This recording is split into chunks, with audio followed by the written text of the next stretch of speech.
डेरे में प्रोग्राम था। ओम श्री गुरु दत्तात्रेय विचितेत्राम।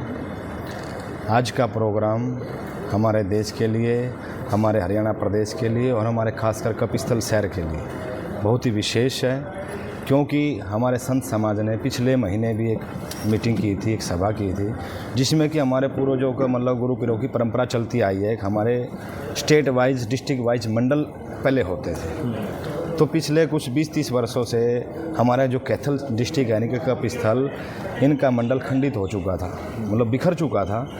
तो अब हम लोगों ने प्रयास किया कि हमारा क्यों ना, जैसे और सभी समाज संगठित है, तो हमारा संत समाज का एक विशेष दायित्व है हमारे देश के प्रति, धर्म के प्रति। तो हम संगठित होकर के कुछ ना कुछ ऐसे कार्य करें जिससे कि आम जनमानस की जो एक भावनाओं पे आघात पहुंचा है कि भाई साधु संतों को तो सिर्फ खाने पीने सोने से कोई फुर्सत नहीं है। नहीं, समाज के संतों का हमेशा से पूरे देश में आदि अनादि काल से एक विशेष महत्व रहा है, विशेष स्थान रहा है, क्योंकि वो अपने तप से, अपने विवेक से, अपनी साधना से देश को दिशा दशा देते रहे हैं। तो इन सब चीज़ों को सोचते हुए हमारे पूज्य सभी संतों ने एकत्रित होकर के एक कपिस्थल संत महामंडल का गठन किया। आज के दिन, ये दिन आज का बड़ा विशेष हमारे लिए इसलिए भी है क्योंकि इस भारत भूमि पे, इस सनातन व्यवस्थाओं में हमारे को पूर्व हमारी माँ जननी ने इस भूमि पे जन्म दिया, इस करके भी हमारे लिए बहुत ही विशेष दिन बनता है और एक पुण्य, एक नए समाज की एक स्थापना होना भी, इसलिए हम अपना पुण्य जन्म मानते हैं। किसी को प्रधान भी बनाया मंडल का? हाँ जी, वो तो सारी व्यवस्थाएं प्रक्रियाएं होती हैं। देखो, कोई भी समाज संस्था का गठन होता है तो उसकी जो विधि विधान है, जो परंपरा है, जो उसकी बॉडी है, वो तो सब निर्धारित की जाती है। हमारे कपिस्थल संत महामंडल में जैसे कि संरक्षक जो हमारे बड़े गुरु पीर हैं, जैसे कि हमारे श्री महंत रुद्रपुरी जी, श्री महंत निरंजनपुरी जी, श्री महंत रामचंद्रगिरी जी, श्री महंत तोतागिरी जी महाराज, श्री महंत शिवपुरी जी। एक प्रधान भी बनाया गया? हाँ जी, ये संरक्षक है।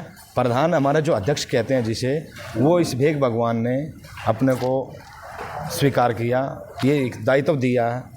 तो इसका मतलब बहुत बड़ा भार हमारे ऊपर आता है और एक ऐसी एक चेतना के साथ, सब संतों के आशीर्वाद के साथ इस संगठन को, इस संस्था को पूरे देश के अंदर नाम ले जाने का कार्य हमारे जो 11 सदस्यों की हमारी टीम बनी है, वो सब अपने सब जनता जनार्दन के लिए, हमारे सब भेग भगवान के लिए पूर्ण रूप से समर्पणता से अपने कार्य को, अपना जो एजेंडा हम लोगों ने लागू किया कि भाई हमने ये कार्य हमारे समाज के लिए, हमारे देश कार्य रहेंगे समाज के लिए। समाज में सबसे पहला हमारा दायित्व है, जो हमारी अव्यवस्थाएं फैली हुई है मंदिर मठों की, साफ सफाई की हो, चाहे वहाँ के रख रखाव की हो, या किसी प्रकार के साधु संतों के व्यवहार आचरण की हो, या पब्लिक से संबंधित किसी भी प्रकार का विषय हो मंदिर मठों से, पहला दायित्व वो हमारा रहेगा, ताकि हम लोगों को बैठने की स्थान तो मंदिर मठ ही है।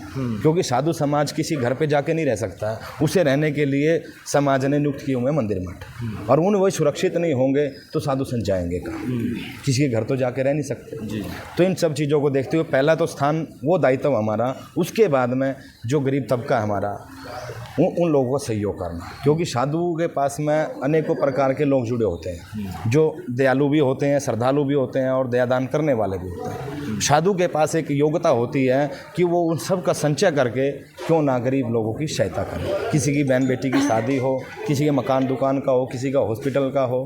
हालांकि सरकार बहुत कुछ व्यवस्थाएं कर रही हैं, परंतु उससे भी परे हट के हमारा भी दायित्व बनता है कि हम लोग सब एक संगठित होकर के ने समाज के लिए कुछ ना कुछ करें।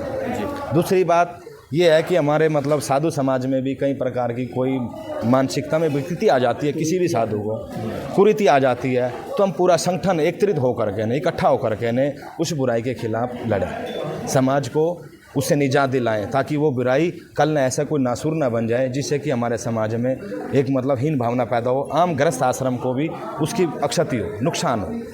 महाराज जी, अपने डेरे की भी और आसपास के डेरों की भी बहुत सारी भूमि ऐसी पड़ी है जिस पर या तो साधुओं की इच्छा से या बिना इच्छा से नाजायज लोगों ने कब्जा कर रखा है, उनको जी भी मुक्त करवाने का कुछ प्रयास करें? जी बिल्कुल, प्रयास किया जाएगा प्रशासन के साथ मिलकर। इसमें सबसे पहला योगदान हम लोग साधु होकर के हाथ जोड़ के पूरे नगर से प्रार्थना करना चाहेंगे, क्योंकि जब तक जनता इस विषय में नहीं जागरूक होगी तब तक साधु भी कोर्ट कचहरी लड़ सकता है। आपको कोर्ट की परिस्थितियों का पता है क्या? जब 10, 20, 50, 100 आदमी इकट्ठे होकर के खड़े होंगे ना, जिस भी व्यक्ति के प्रति जो है सामाजिक तत्व है, जो डेरे की जगहों पे कब्जा करे बैठा हुआ है नाजायज़ तरीके से, उनको दूर करने का काम, उनकी व्यवस्था जिसके पास नहीं है उसको भी व्यवस्था देने के लिए हम लोग तैयार हैं।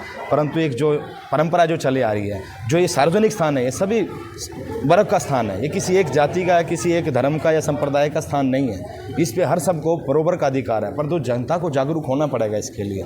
अब हम लोग बाहर तीर्थ यात्राएं करते हैं, सब कुछ अपना 10% जो भी कुछ निकालते हैं वो बाहरी छोड़ आते हैं। हमारे यहाँ लोकल में आप देखिए कप स्थल बहुत प्राचीन स्थान है, यहाँ की एक ऐसी धरोहर, ऐसी पूज्य स्थली है ये, जिस पे कि बाहर से दुनिया आनी चाहिए, परंतु हमारे लोग बाहर ही जाते हैं। ये हमारे लिए बड़ा एक विचारणीय विषय है। इस चीज़ को अपने 4 वर्षों से यहाँ आपके शहर में रह रहे हैं, इस स्थान पर सेवा पूजा का अवसर दिया है एक भगवान ने और सब जनता जनार्दन ने, तो उसमें एक अपने को बड़ी फीलिंग आती है ऐसी, क्यों ना हम कुछ ऐसा करें जिससे कि हमारे शहर की जनता इस स्थानों के प्रति भी जागरूक हो और यहाँ का जो जीर्णोद्धार होना है या कुछ विशेषता है, जो बाहर आप जाते हैं, कुरुक्षेत्र जाते हैं, वो भी कुरुक्षेत्र भी इसी भूमि का इच्छा है। वहाँ पे सिर्फ रणभूमि युद्ध हुआ था, बाकी जो तपस्या सतली रही है ये कपिस्थल रहा है। ये बड़ा दुर्भाग्य हमारा कि राजनीतिक संरक्षण के कारण कुरुक्षेत्र का डेवलपमेंट हो गया और कैथल ऐसे कैसे ही रहेगा। जो आपने मंडल बनाया है, कोई महीने की मीटिंगें होंगी और विशेष जो अभी आज हमने बनाया है, इस पे हमारी जो कार्य प्रणाली है, जो इसका एजेंडा होगा, जिसको आप संविधान कह लो आप या मेमोरेंडम कह लो, वो सब चीज़ें हम तैयार कर रहे हैं। जो जो त्रुटियाँ लगेगी हमें, जनता से भी सहयोग मांगेंगे, विचार लेंगे, आप लोगों से भी और साधु संतों से भी, तो उस पर हम पूरा फोकस करके कार्य करेंगे।